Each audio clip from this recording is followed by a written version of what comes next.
Hello, Brobs. We're back with So the Witch Won't Eat Me, Fantasy and the Child's Fear of Infanticide by Dorothy Bloch. We turn to chapter 6, I believe, eventually. The Inhibition of Fantasy and the Predisposition.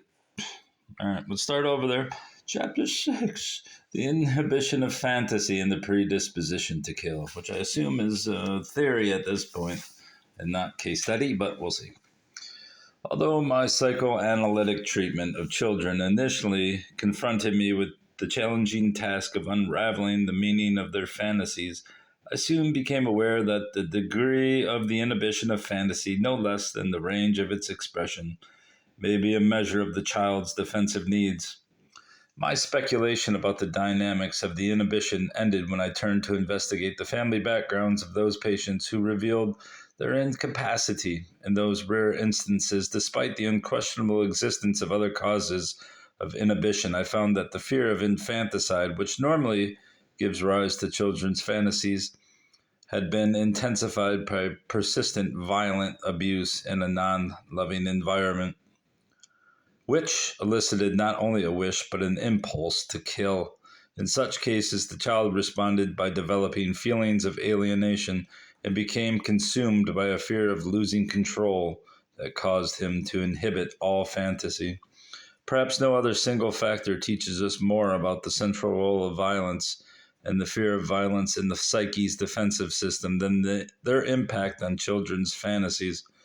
Although fantasy normally defends the child against the fear of being killed, where he encounters actual violence or the threat of violence without the ameliorating influence of love, the fantasy itself may not suffice, and he may be forced to act it out, frequently by assuming a safer identity, where the violence is repeatedly and persistently directed against the child. However, even that defense may no longer serve.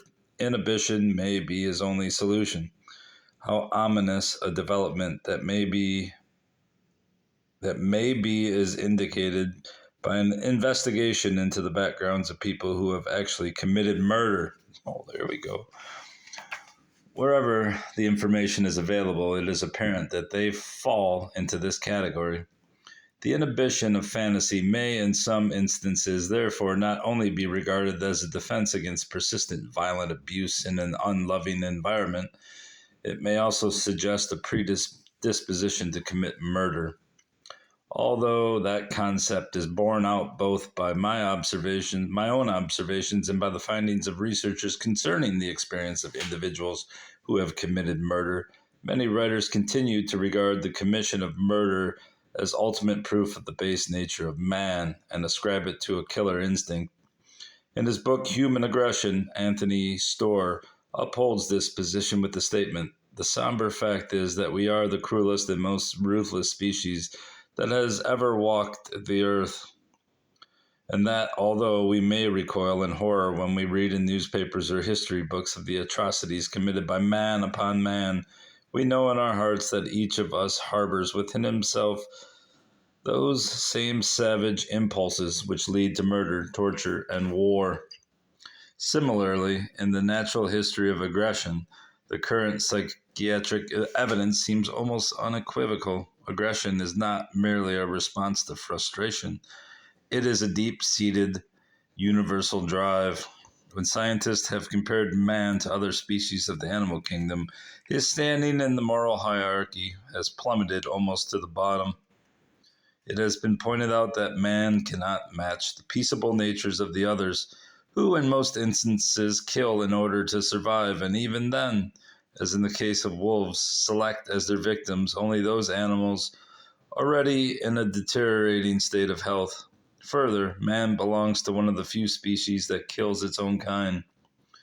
Although on the surface this may seem incontrovertible, if we examine the preconditions that in many instances appear to be necessary before people are capable of killing, we find that, paradoxical as it may seem, they usually do not kill their own kind. Far from being a natural expression of aggressive drives, murder usually has a prehistory that reaches back into childhood. and springs from a specific set of circumstances. My examination of the psychological component of governmental efforts in the waging of wars, particularly of wars of aggression, as well as research into both early experiences of individual murderers and the roots of violence in my own patients, suggests that usually, before people are capable of killing, a process of alienation must first take place. In that sense, it may be said that, despite appearances, there is reason to believe that man does not actually kill his own kind. In his paper, The Attitude of Murderers Towards Death, Paul Schilder explains the act of the typical young slayer and essentially describes feelings of alienation.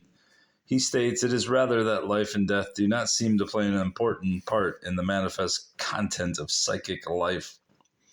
Persons of this kind seemingly kill as easily as children in their play, and they are not more concerned about their own death than children are.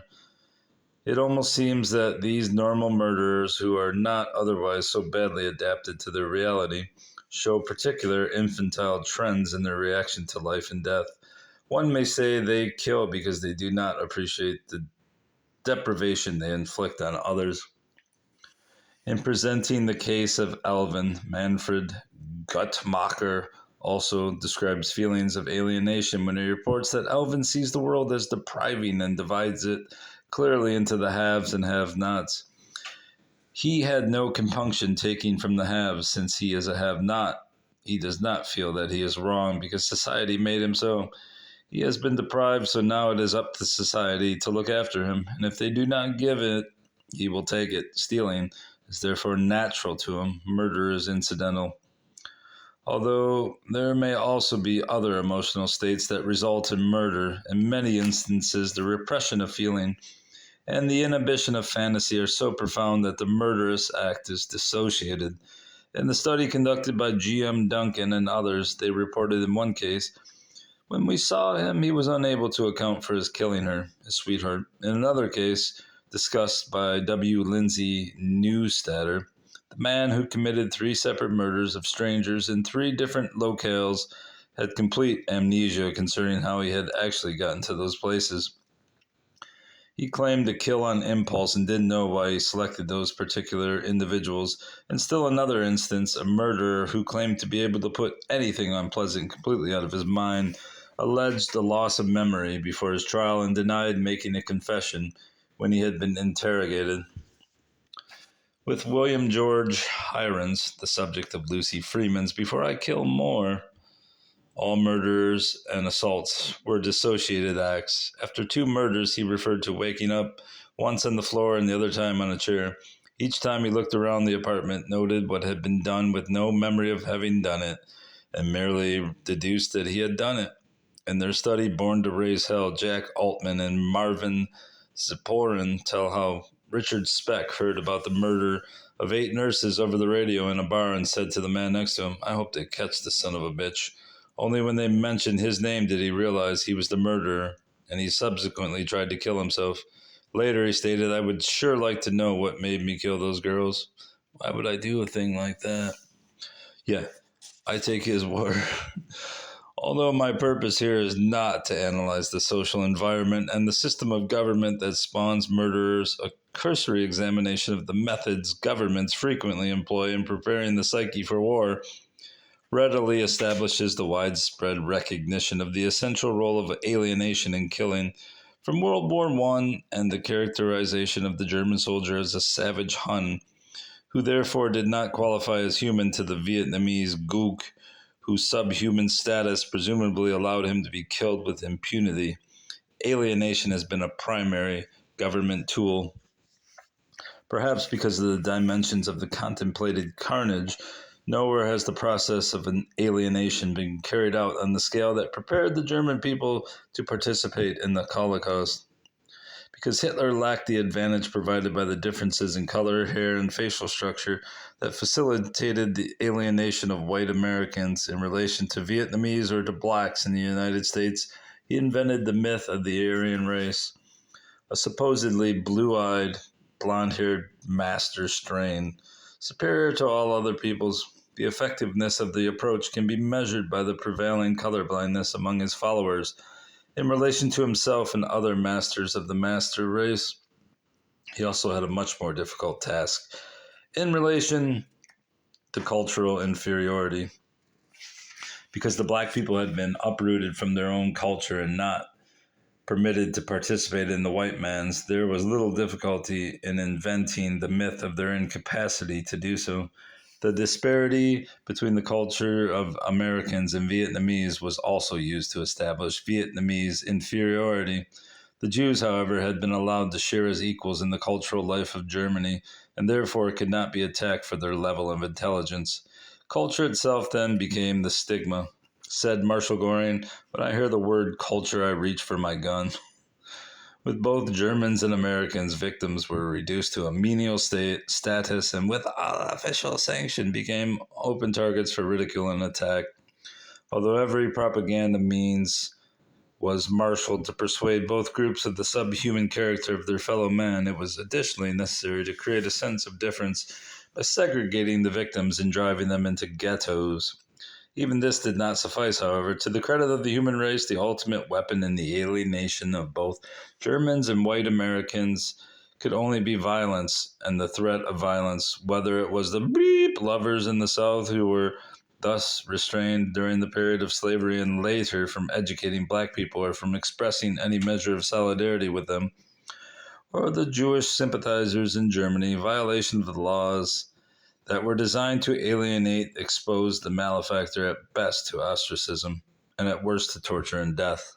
Americans who refused to participate in the slaughter of Vietnamese were faced with either imprisonment or exile. Compassion and justice could no longer be experienced as ego-syntonic. They placed life in jeopardy. That this is not the whole story of the conversion of human beings to murderers or the accomplices of murderers goes without saying. The freedom fighters who struggled against the Nazi system, are we talking about the Russians who killed 100 million of their own? Well, Stalin did. Great freedom fighters, and then they raped Holocaust survivors as they were walking back to their homes. Yeah, those are the people. Those are the freedom fighters. And our own men in exile who refuse to slaughter no less than those who welcome government sanction to act out their murderous impulses, testify to the presence of other factors. Although the illumination shed by large-scale governmental efforts during this century in preparation for mass killing established the importance of feelings of alienation as a precondition for committing murder, in order to understand why some people needed only a nod to kill and others were ready to sacrifice their lives rather than commit murder, we have to turn to the familial environment. Despite an increasing awareness of the role of violence and the threat of violence as they relate to the structure of our society and its war machines, we are less knowledgeable concerning the part they play in the psychic life of the individual.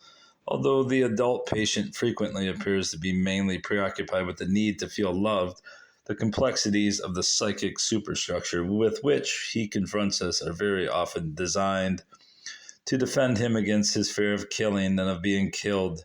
In my investigation of the early experiences of people who have actually committed murder suggests a very special constellation of factors, not the least being alienation, was required before any individual was capable of murder. Omitted from this discussion were drug-induced crimes. Study after study of actual murderers have provided information relating to their early experiences, almost without exception. Guttmacher reports one finds in their early backgrounds not only economic want, but cruelties and miseries of every kind. In their study of the 6 condemned murderers, they should go back to medieval times when the kings and queens were sending troops hither and yon to murder whole countries of people. In their study of 6 condemned murderers in Minnesota. If you want to know, you cannot start a study of murder doing individuals from Minnesota. You got to start with the state, which kills more probably in a week than serial killers kill in a decade. which had no capital punishment and where the parents of the subjects were available for interviews. The investigators found that common features were remorseless brutality at the hands of one parent in the face of compliant acquiescence of the other. In one case, the level of brutality was illustrated by the act of a father who held his son nude by the heels and belted him, then dropped him to the floor on his head. Some of those interviewed had been flung bodily across the room.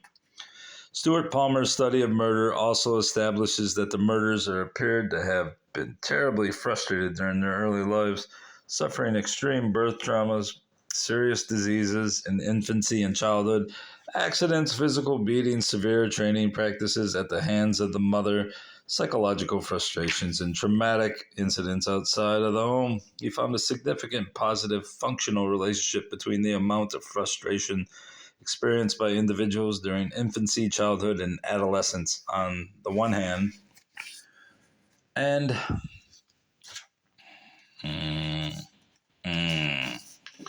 and whether or not they later commit murder on the other. In a particularly frustrating situation, their repressed aggression exploded out and they killed the individual whom they conceptualized as their primary frustration. Interviews with individual murderers established beyond any doubt the extraordinary dimensions of the brutality to which they were subjected as children. In his book, The Boston Strangler, Gerald Frank quotes the subject as saying, "I saw my father knock my mother's teeth out and then break every one of her fingers. I must have been 7. Pa was a plumber. He smashed me once across the back with a pipe. I just didn't move fast enough.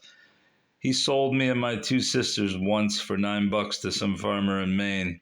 No one knew what happened to us for 6 months. We used to have to stand in front of him, my brother Frank and me, every night and be beaten with his belt.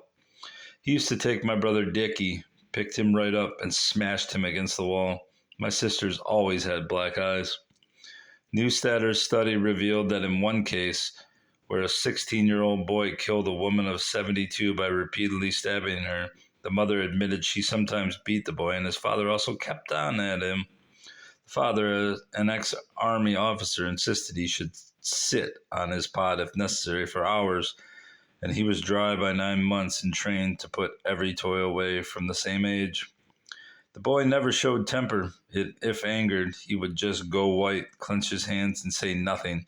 The boy himself admitted he had a temper, but said that he had always controlled it and that he could put anything unpleasant out of his mind. In a study with the same title, Guttmacher described the parents of a 21-year-old man who had held up a milk delivery wagon and killed the resistant driver. His father had been a well-known athlete and didn't want a child, although he thought he could tolerate a girl. When he found the child was a boy, he became inhumanly cruel. He beat him as an infant, burned his fingers when he pilfered at 3, and refused to ride in the same car with him when he was old enough to be taken to his grandmother. Before school age, the boy got away with being beaten, and thereafter was tied up first. His mother threatened suicide when he was 9 if he didn't reform, and she cut her wrist a few years later in protest against his behavior. In another case, a 36-year-old man who killed his sweetheart with an axe had been the target of the most uncontrolled brutality on the part of the father. In still another case in the same study, a 27-year-old man who strangled his sweetheart and was unable to account for it stated, "Mom hated me since the day I was conceived. She had punished me ever since. I can remember all the unmerciful beatings she gave me. She is happy now that she has completely destroyed my life." He said she was vicious. She would choke him and beat him so hard with a barrel stave that he became bruised and bleeding. She used to say to him, "What did I ever do that God thinks I deserve to have you wished on me?" She constantly belittled his father and destroyed any standing he might have had in the boy's eyes. Her own father had run out when she was 5, and throughout her childhood others accused her of being illegitimate. No mention of the father was allowed. She was devoid of any sense of guilt. During her interview, she stated that she was glad her son was in prison, and she hoped he would never be released. Lucy Freeman and Dr. Wilfred C. Hals's study, Children Who Kill, as well as Freeman's book and William George Hiron's, established the brutal childhood experiences of all their subjects. Bill Hirons started stealing when he was 10. At 13, he was arrested for committing 10 burglaries and sent to a semi-correctional school. At 14, he was again arrested for committing 9 burglaries. He was finally captured at the age of 17 when 3 murders and 2 assaults were ascribed to him. The feelings of alienation that were quoted earlier had clearly defined dynamics. Bill's father, a giant of a man, worked part-time for the Lincoln police force, and after his business failure during the Depression and a period of irregular employment, secured work with the Carnegie Steel Corporation and held a position comparable to that of police sergeant. He always had a rifle, which Bill saw him use on cats and rats. Although both parents were Native Americans, their families had come from Luxembourg, and they spoke German to each other. Bill studied German in order to know what they were talking about. Following his final arrest at the age of 17, a police search of Bill's room revealed loosely scattered pictures of Hitler, Göring, Goebbels, Schacht, and other Nazis, 2 rifles, and his father's billy club. The severity of Bill's upbringing is suggested by the history of his toilet training, which his mother succeeded in having him complete by the time he was 1. By 8 months, he no longer wet himself at night. She did the disciplining as well as his father and used a hairbrush for that purpose. Her history suggests that she suffered from conversion hysteria and during various periods developed what she described as tetany, a tension in her fingers and toes. At one time, she was paralyzed up to her chest. At another, her face became paralyzed and she had difficulty in breathing. She also suffered a nervous breakdown when Bill was about 7. After an incident when, at the age of 9, Bill was trapped in the trunk of a car filled with live bait and could not be found for several hours. She had recurring dreams in which she drove around looking for him and reportedly found him dead in that very spot, all decomposed. Bill's father reported that she favored her younger son.